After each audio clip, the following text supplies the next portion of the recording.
Сайн байна. Сайн байна. За машин дээрээ та ямар үнэлгээний ямар тоног хийсэн бэ?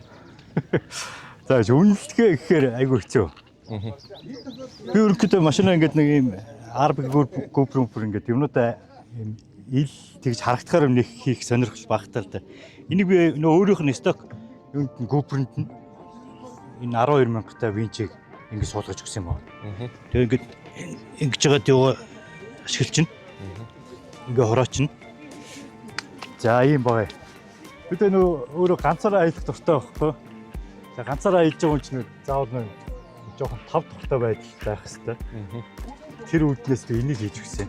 Энэ бол замдаа одоо жоохон хол замд яваад яасан үедээ бол энэ дээр ингээд ширээ бол гамбанзаа тавиал тэгэл дээр нь кофега чамд юм уу, цайгаа чамд юм уу тэгэл энэ хамгийн ер нь бусад машинууд бас энийг бас юу яавал зүгээр баха. За бус нь бол энэ юуны одоо миний кофений ширээний гэрэл баггүй би харахгүй ингээд зогс машинаас бууж ирээ шууд энийг буулгаад гэрлээ асаагаад тэгээ зогсож байгаа кофе бууж чанаад уучих гэсэн.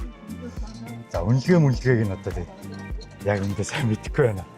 За ачаа бол би нөө ийм ашигтай ачаа сонирхдгүй болохоор юм зөв давцаа ачаа тавьсан. Ийм гэрлэнүүд энэ яг олон тусгалтай эднэр болохоор нэг шар цагаан аль аль нь хосож асна. Хамгийн чухал юм чинь нэг манд явах, тэгээ нэг шороотой манд эсвэл цас ихтэй үед явах. Тэр үед бол энэ бас шар цагаанаа бас асна. Тэгээ манангийн гэрэл их чухал. За тэгээд нэмэлтээс гэвэл энэ суурь бас их гоё юм байна.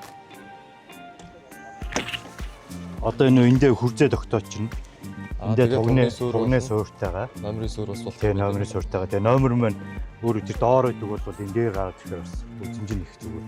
Тэгээ энэ шийдэх ёстой ганц асуудал нь номерын гэрлийг би одоо шийдэг үү. Зөв. Тэгээ яг хоо машин маань өөрөө мэдээж камертай би дээрээс нэг урд хойдлоо байнгын бичиж явдаг. Хар хайрцагтай. Тэгээ хар хайрцагтай тэгээ энэ нэг сар бараг бичдэг тийм юу хийцэн байна.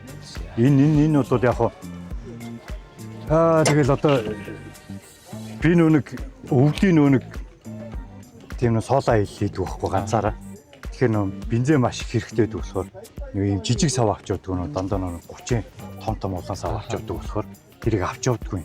Шаврын давцсан авч явдаг. Би нэг шаврын давцсангаас илүү одоо нэг юм зөв нөө их хүчтэй эрзэн тийм нэг юу гэх шавраас гаргаж тэрийг ашигладаг.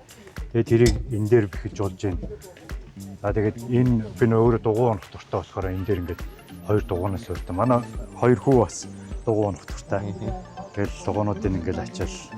За юуг нь тэг хамгийн нөө энгийнээр нь шийдсэн энэ. Яг айхтрын том шатмаа. Ер нь сонирхтгүй. Сафари хоолой хүртэл энийг бол нэг хүмүүс нэг сафари хоолойтой гэж ярьдаггүй. Тэгээ яг ингээд тойроод үзэх юм бол миний машинд ерөнхийдөө аялагч хүнд байх бүхэл юм байгаа л гэж би бодсон. Тий, ерөнхийдөө тэгж л боддог. Энэ хүрцэг бол мөн ч олоодаа хэрэгсэн дээ. Тэгэл за явах үедээ ингээл.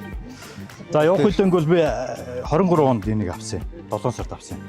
Тэгэл авангуудаа амарч яанаас солиод энэ шаврын дугуйг тавиал. За өвлийн дугуйг бол би 2 ч удаа сольж ирсэн. Яг өвлийн дугуйч нөө өөрөө явж ийж тэгжиж бас нөө тэр чинь хол замд ингээ явж ийж таарж яана болохгүй байна уу?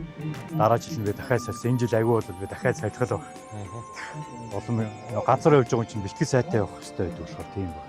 За нэг иймэрхүү л тоногтой доо. Үнийг хэлвэл за нэг 15-аас 20 сая байгаа баха. Арай хэцүү байгаа. За. За.